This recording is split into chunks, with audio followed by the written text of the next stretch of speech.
I'd just like to take a minute to talk about the recent hurricane and all of the folks who were negatively impacted by that. I know it's been several weeks, but the cleanup and the recovery from that event is going to go on for months, if not years. The furniture industry has reached out and, as it always does, comes to the aid of people in need.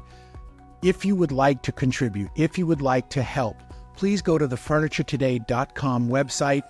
We have lots of information there on companies, on organizations that are trying to bring relief aid to the area, not just to Western North Carolina, but to all of the states and all of the folks who have been impacted by this tremendous tragedy. So please go check that out.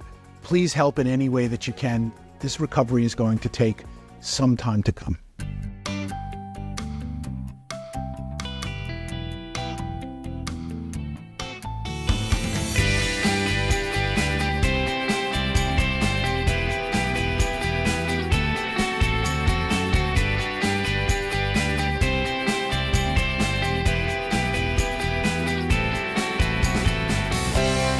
Hi, I'm Bill McLaughlin. Hi, Cindy Hodnett here. Welcome to the morning show, High Point, October 2024. We've got a very active show for you this time around. We have lots of folks. We're also going to spend a little time talking about the market itself. We know that there's always some first-timers who are coming to market. And so Cindy and I have been doing this for a little while.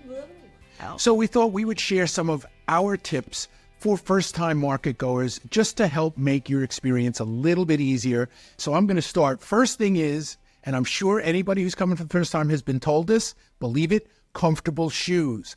I cannot tell you how many rookies have said, yeah, I was told that, but I didn't really believe it. Believe it. If you don't want to hobble by noon on day one, comfortable shoes. Even being in one building can get you 10,000 steps. If you've ever seen the IHFC building, I have to say High Point Market Authority does a wonderful job of providing transportation around town, but even individual buildings can be 10,000 steps very easily. So please wear comfortable shoes. And it's important to note that even the folks in the showroom, the CEOs, everybody who's in there with us at market, they're going to be in comfortable shoes too. So ladies, you do not have to wear heels. You just don't. Believe us, you don't want to do that. The other thing is you're going to spend a lot of time walking around. Remember to hydrate.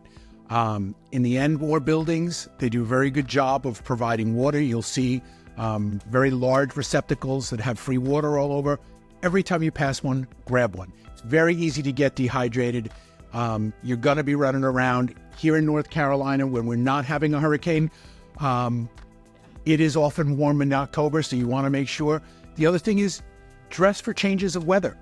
Right? Wear layers, absolutely. It is the classic North Carolina saying, if you don't like the weather, wait an hour, it'll be different. Absolutely. And in October and in April, that's always very true. You could get a 40-degree day or you can get an 80-degree day. And in addition to dressing in layers, eat in layers as well, which sounds kind of crazy, but it does. All right, you have to explain it. It's easy to go all day. We're going to be in market mode. Everybody's going to be excited. We're going to be yapping, and you'll forget to eat. And then by the end of the day or even late afternoon, you're out of energy. So eat in layers. There are places all around High Point Market, all around the vicinity that are easy walking distance where you can go. And then if you want to take a short drive, you can find some nice stuff. And we're going to talk to you a little bit more. We'll give you a little bit of an inside look.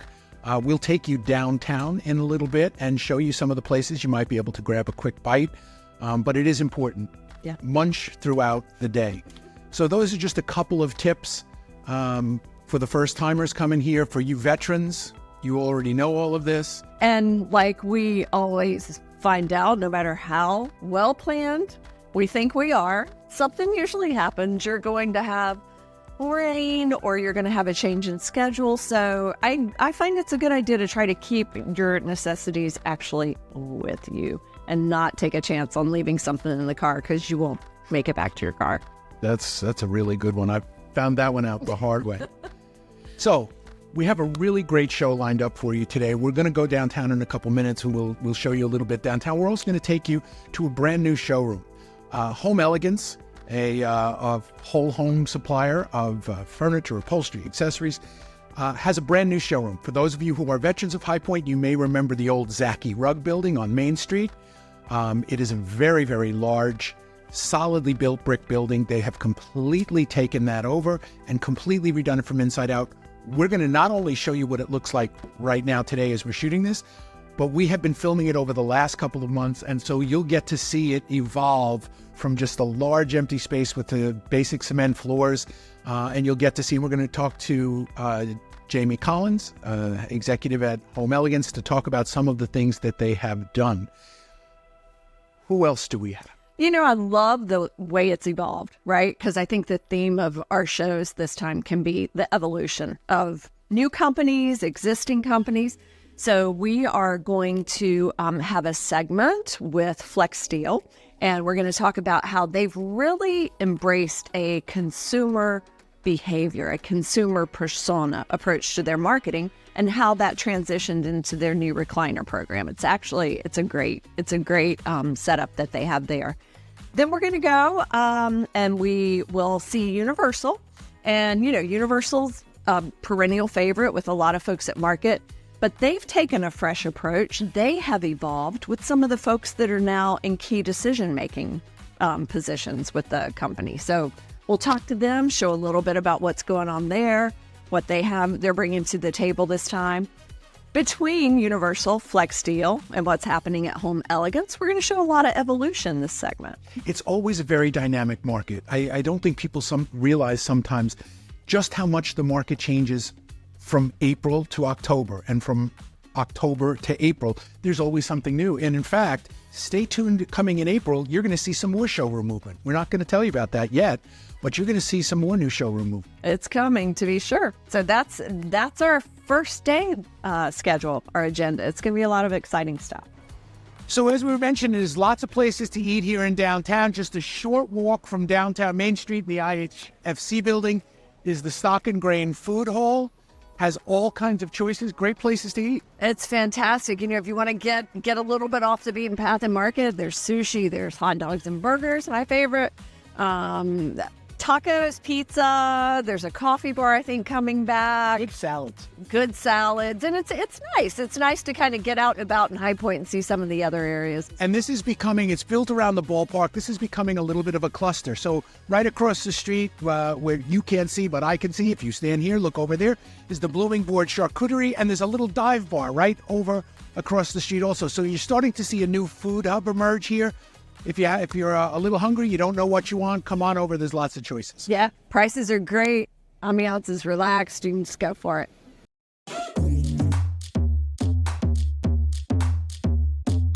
Imagine a home where every piece of furniture is as unique as you are. At Violino, we allow mixability, allowing you to mix your container effortlessly with a blend of the latest styles and covers. From classic sophistication to modern flair, stationary or motion, your options are endless. Whether it's bold statements or subtle elegance, mix and match to create the perfect spaces in your showroom. With Violino, mixability reflects you, perfectly balanced, effortlessly mixed. Violino Furniture, style your story.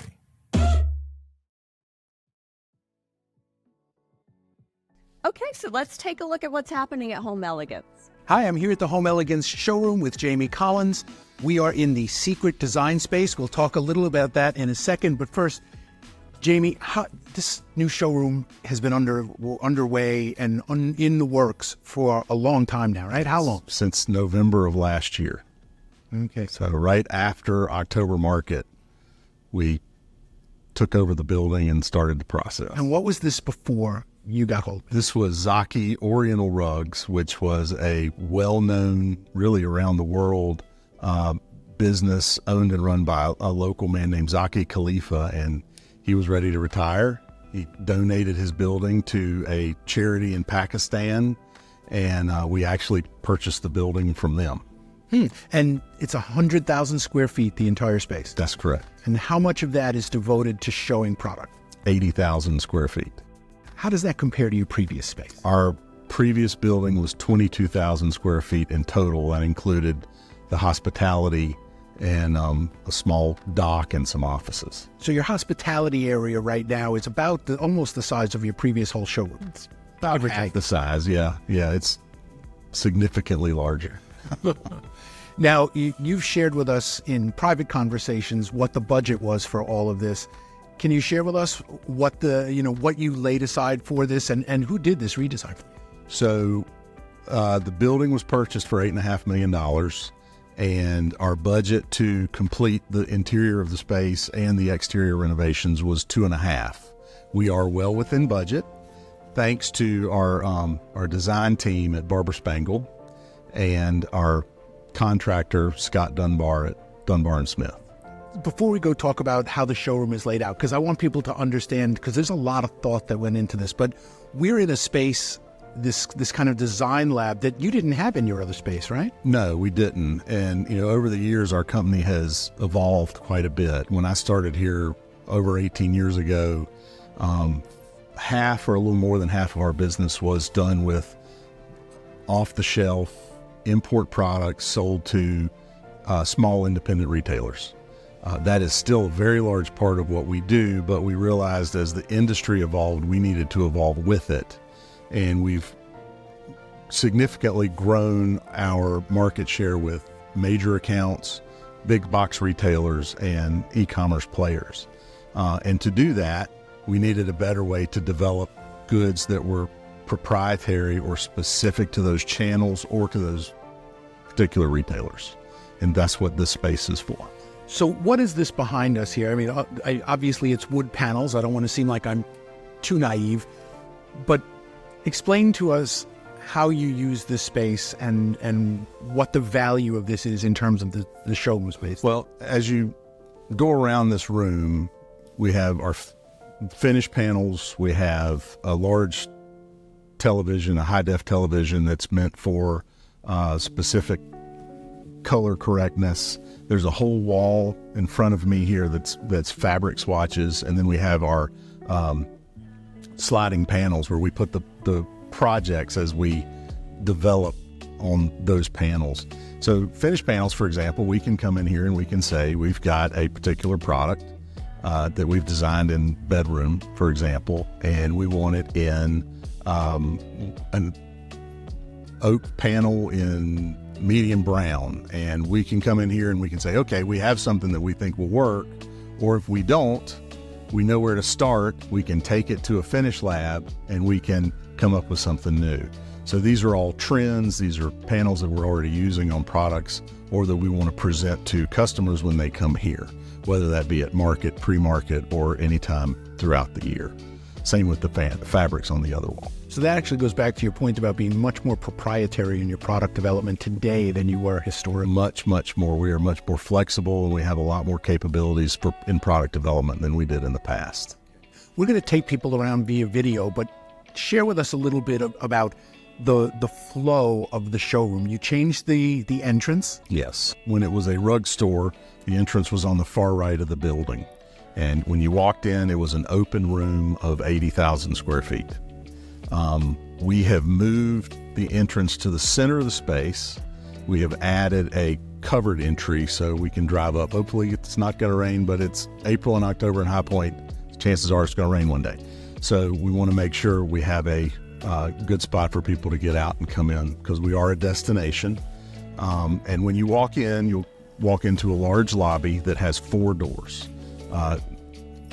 First door on the left is bedroom. Second is upholstery. On the right, you have dining and our hospitality area, where we hope people will come and have lunch and have a comfortable, maybe have a drink after the end of the day. But just to have a nice logical flow to the showroom that's by category. There definitely needs some hospitality after walking the whole space. Yes. It is a very, very big space. In order to fill that, does that mean you have to increase the amount of new product that you introduce, or that you're bringing out this for the first time here? We have increased the amount of new product, yes. It also gives us an opportunity to show the breadth of the line. This is a huge product line. We have thousands of SKUs. And in the past, with our Vegas showroom and also our High Point showroom, which were about the same size, we can show the current market's product, most of the last market's product that did well, and a few bestsellers, but not many. What we're able to do here is to expand into more price points, both up and down, we're doing some better goods and also expanding our promotional price points. But we can show bestsellers. We can show the things that are already working that in some cases I haven't seen on a floor in several years. So if I haven't seen them, then we know our customers haven't seen them. Tell me about the move to step up in price points, because that's a strategic shift, right? I mean, you've played in the promotional space before. Yes. But stepping up into what we might call mid to upper mid, that's a new direction. So we work with a lot of factories, and as we have expanded our distribution, we have had some of our better customers come to us and say, we want you to do something from X factory at this price point. And that was how we started moving up. We've added some team members to the Home Elegance group, David Gussler and Tina Walker, who have significant experience at those higher price points. And that's really added credibility and experience and knowledge to our team. One of the things that every company here deals with is proprietary product, right? Every retailer wants exclusivity. You have things that you develop for one retailer, and we won't mention any names, but you develop things for one. You've taken that into account in this showroom space and how you designed it. Yes. We have showroom space that allows us to show in a more intimate way or in a private showroom product that is for specific customers. And as we were walking around, you were explaining that you have the ability to turn that from one day to the next. So if one big customer is coming in and you need to show something else, you can literally turn that in a day. Sure. Yeah. We do what we have to do. Well, this is great. We're just going to walk around and get some shots. Thanks for inviting us to see this. Really appreciate it. Congratulations on the new space.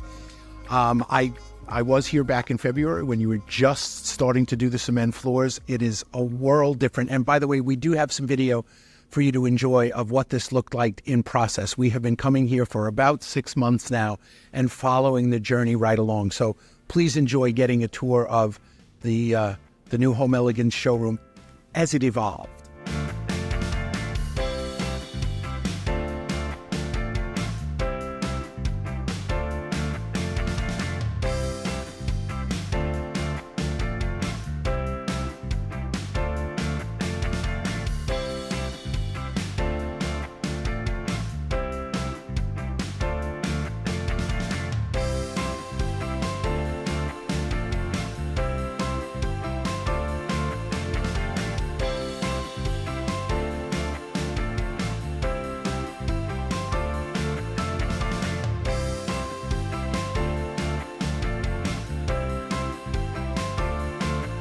That is so exciting what's happening with Home Elegance. I can't wait to see it myself. It's been really fun watching it evolve. I'd like to give a thank you to all of our sponsors and especially to our headline sponsor, Violino. Please stop by and visit them at the market. You'll see some cool new things. And we do appreciate that support. So thank you to the folks at Violino, and thank you to all of our sponsors. Things like this, programming like this would not be possible without their support. We're very appreciative. And we look forward to seeing you at market. And now let's go downtown to Universal with Cindy, and where she's going to talk to two of the freshest faces at Universal, Rick Lovegrove and Kayla Miller, about some of the exciting new developments there. One of the things people are always looking for at market is fresh, whether it's product, whether it's program, materials, innovation. And we're standing here in the Universal, hospitality area, which is about, 10 years old at this point? Almost. And we're here with Sean O'Connor, we're going to talk a little bit about how Universal keeps things fresh. You've added a couple of people to your staff, to your team, that are going to help you define that fresh, this market. Talk a little bit about those. Well, we've had a long-time team member in Janine Wagers, as I mentioned, the VP of visual merchandising, long overdue promotion for her and bringing everything together at market. But that team that kind of on the other side of that is from a marketing perspective. We want to make sure that everybody knows Kayla Miller. Kayla has been with the company for several years and has been promoted to director of marketing. And so she's going to be running the Learning Center and the great events that happen throughout market. is empowered with bringing all the people in to see us and make sure that they know what we're doing and what's happening here at Universal. And then we've brought in Rick Lovegrove. One of my true passions since coming to Universal was being involved in product development. It's part of what I really truly love, and was given the opportunity to start an upholstery business here and take Universal to another level that evolved into outdoor and other things that we did, and eventually the acquisition of Southern Furniture in 2019. In running a business through my first year last year, I realized towards the end of the year that it was time for me to look for somebody else that could kind of take us to that next level. There was no way that I could oversee my responsibilities of running this business and being involved in all the things that I really wanted to be involved in and that the company needed me to be involved in if I was treating upholstery like a part-time job. And so we needed somebody that had that same passion to kind of take us to that next level. And so that's why Rick was brought in about 2 or 3 months ago and has gotten off to the races, already made his first trip to Vietnam and is getting involved in the upholstery factory here. So we look forward to him moving to North Carolina and taking us to that next step of the evolution of Universal. I started my career back in the late 90s, running an upholstery factory that was founded by my father-in-law when he immigrated from Italy. So first 18 years of my career was spent on the factory floor with my wife and my mother-in-law, developing upholstery mostly for the Canadian market at that point. Did that for 18 years and then moved on to beautiful Austin, Texas, where I founded the upholstery program for Four Hands. It's really cool actually how it's aligned, coming from both a domestic background in the early days and then moving on to setting up an international supply chain across Asia and Mexico. It seems like it's all coming together at Universal, where we do have a great plant in Conover, North Carolina, and then we do also own our own plant in Ho Chi Minh in Vietnam. So it's kind of like everything coming together under one roof right now. Everything has gotten really personal since we rolled out of COVID and all that time. People spent so much time in their homes. It's very much an immersive experience, much like what's going on at retail or even in showrooms. People want to be part of the brand, part of the experience, which is why I think showrooms such as Universal, there's a vibe to them, and I think people really respond to that. So I do think on the retail side, there's two sides of the buyer right now. There is the buyer that wants to customize and make it personal. Right there, that checks the box for our Made in USA collection. The other customer wants a curated, less options, immediate gratification, but fashion-forward statement. That's where we bring in our international products, which we curate and are ready to go out of our warehouse. I've worked with really amazing people throughout my career, product designers, product developers. It's really nice to be able to design again and really spend some time on the factory floor because that's where it all starts. I think in the initial conversations with Sean, and Sean was like, well, where do you see it going? Where I see it going is somewhere unique. My goal was to create a design DNA for Universal that is universal. It's not somebody else. It's not something I've done in the past, but it's something we're doing going forward. We're definitely going with a little bit more of a modern aesthetic that maybe has not been heavily represented at Universal in the past. That being said, we're not ignoring our coastal customers and some of our transitional looks. And as a product designer, it's really fun to be able to play in all of those sandboxes and not kind of paint yourself into one corner. But we look forward to telling a lot of great textile stories and leather stories, working with some of the leading leather tanneries across the globe and textile mills, both here in North Carolina and internationally. I used to be a residential interior designer, so I bring a very unique perspective into the marketing world here at Universal, just with my past as being a designer. And as being a designer, it led into telling this brand story, which then developed into more of an influencing role on social media. And just being part of the demographic that brands are really going after and aiming to gain as customers. I feel like that's a very, influential part of my past that I'm putting into what I'm doing here at Universal, and just really understanding how, our brand interacts with those different demographics, and just kind of being part of what our target market is. People aren't just buying furniture, they're buying a lifestyle. And what has, throughout my life, design has always been a huge part of my life. Whether I gather inspirations from my travels, hotels and museums and different things, and just different cities and the architectural elements, and bringing that into my own house and my own designs that I did as an interior designer.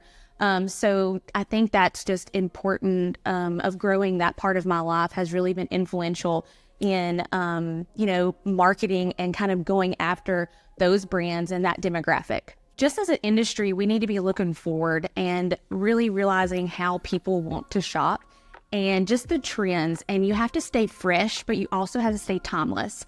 So just looking at it from a perspective of people living in it in the moment, but also living to it in the future. People are looking for, I grew up in the time of Pinterest and just magazines and everything, and just constantly being shown these beautiful designs and, especially immersed into the interior design community. And then just creating our homes on Pinterest boards and bringing that to life. And we have to realize, we have to stay relevant, but also stay fresh in just the realm of marketing and how we approach these different demographics, because it's very different than how people used to shop.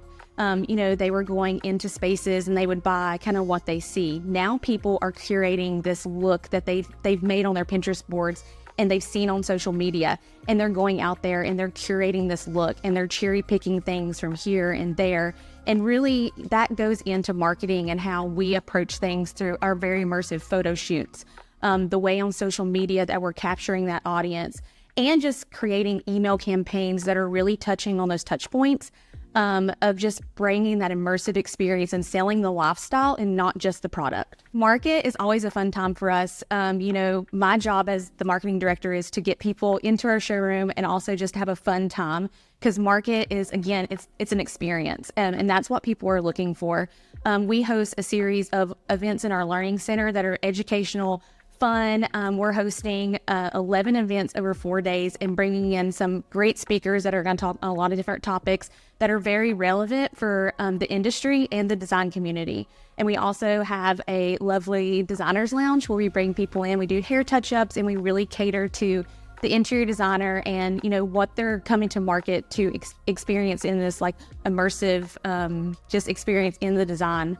And we're also doing a couple of events with some fabric manufacturers, Sunbrella and Valdez. Valdez is bringing their little sip cart, and we're going to have some drinks and kind of learn about just our partnership with Valdez. And we're also hosting a little mixer on our patio this market with Sunbrella, again, just to kind of tell the story of how we're working with these partners as we grow our upholstery business. Everything you put out there needs to be designed forward. It needs to be thinking about the end consumer and what they're looking for. Not only does it need to be, beautifully designed, it also needs to be functional. People are looking for, that functionality in their space. And I just think it's so important to stay ahead of the trends and what's trending, but also keeping it timeless. So, whether it's something that they're going to put in their home for the immediate time or the future, just to make sure that everything stays fresh and timeless. Well, that is really some exciting stuff going on at Universal. I was really excited to hear what they're doing. It's going to be fun to watch how that company continues to evolve. Discover Leather Italia USA at our High Point showroom.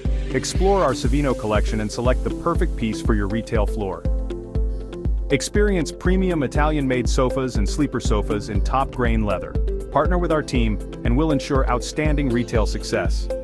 Now let's go downtown to IHFC in the Flex Steel showroom, where Cindy's going to chat about their new Perfect Match program with David Crimmins and a few surprise models. I'm actually curious to see that one myself. Everyone in the furniture industry knows that the ultimate definition of success is how much consumer buy-in you get on your product or your programs. We're here in the Flex Steel showroom with David Crimmins, Vice President of Product and Sales, to talk about a new program they developed with specific consumer personas in mind that are designed to take their consumer on a journey from good, better, best, and beyond. As it relates to Perfect Match, our intent was to better understand the shopping experience for consumers that are in the market for recliners. And our research led us to understand there's a high degree of complexity for consumers and a lot of choice in the recliner category. So we wanted to introduce a program that simplified the options for the consumer and led to a very streamlined, methodical shopping experience. Compact is intended for smaller scale individuals, certainly, seeking a very comfortable chair with basic functionality. Classic's a little bit larger scale, so as we move up the chairs, we'll gain some scale. A slightly more functionality here, where we'll have a manual option as well as a power option. And for our consumer, we know they prefer all of the power options, so we jump right to triple power with power headrest, power lumbar, and power recline. Sophisticated, the third chair in the series, and really aimed here, the consumer in mind was kind of the mother with young active children that wants a recliner to go in the living room that doesn't look like a big bulky kind of Bubba recliner. So a very sophisticated design that looks good in a lot of settings. And again, more functionality, so manual or power for the consumer that wants that, but also introducing a swivel option, adding some versatility for the active family. Refine, target consumer here, again, very active and kind of sports family. So we think about Refine and some of the other options we added. Hidden pop-out cup holders for holding your drinks on game day. Again, more scale. It is possible to get a parent and a young child in the chair, or also just get really cozy for the big game. Number 5 Plush, the biggest chair in the series, oversized for sure, but still a lot of attention to detail and making sure that we didn't have a Bubba-looking chair that had good tailoring, good look for the living room. Available in leather, so this chair really targeting the traditional recliner customer that wants big, oversized, very comfortable, very plush styling, but loaded with all the features. Pop-out cup holders, high weight rating for larger individuals, really intended to be probably the most versatile chair in the series. Response from retail has been very positive. We put a lot of effort into the merchandising and point of sale of this program, and learning from some of our past experiences. We know that we can generate as much as 3 times the conversion rate on the retail floor with proper point of sale material. So a lot of effort went into the point of sale, into educating both the consumer and the retail sales associate. And we also ensured the program would fit within 100 square foot of retail. So we anticipate this being very high productivity space for the retailers. And we also took the initiative. We've ordered these chairs before we started showing to retailers, so we intend to have them in stock yet this calendar year. And that's helping with consumer or retailer adoption as well. To date, we've had several hundred retailers place the program. Our goal is, and I think what's attainable for us at FlexSteel, is by the end of the calendar year, that more than 80% of our retail partners will have placed Perfect Match on their floors. You know, I think consumers are always looking for things that are new and also streamlined shopping experiences. So from our standpoint, if we can speak directly to the consumer on the retail floor with an easy to understand program and also great product with great comfort that meets the requirements they're looking for in their recliners. As it relates to the recliner category, I think the biggest thing we can solve with Perfect Match is just the simplicity of the buying experience for the consumer. Well, that was an interesting chat with David Crimmins at FlexSteel. It's interesting to see people bringing consumer insight to the product development process in advance and developing personas around how they want to target the market. It's one of those things that, you have to say, why wasn't somebody doing this in a big way before? It makes perfect sense in the economy and the environment we're in. I love those ahas, right? When you see somebody do something and you're like, yeah, why not? Yes. Right? Why would it not be that? Absolutely. Well, that was a busy day. I'm already tired and the market has just gotten started. Wear your comfortable shoes. Yeah. And come back on Monday for the next edition of The Morning Show.